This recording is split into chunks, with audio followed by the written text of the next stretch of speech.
السلام علیکم ساتھیو، امید ہے آپ سب خیریت سے ہوں گے۔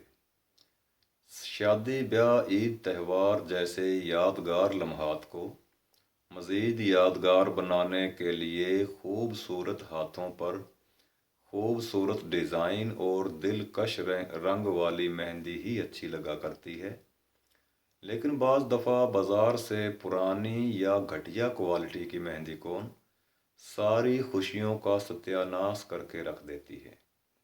آج ایک ایسا نسخہ حاضر ہے کہ اگر مہندی ہاتھوں پر گہرا رنگ نہ دے تو ہاتھوں سے مہندی سوکھ کر جھڑ جانے کے بعد ہاتھوں پر پان میں استعمال ہونے والا چونا لگا لیں اور سوکھنے کے بعد ہاتھ دھو لیں۔ دوسرا ایک اور آسان سا فارمولہ یہ ہے کہ گرم مسالہ میں استعمال ہونے والے چند لونگ توے پر ڈال کر نیچے ہلکی آگ جلائیں اور مہندی لگے ہاتھوں کو لونگ کا دھواں دیں۔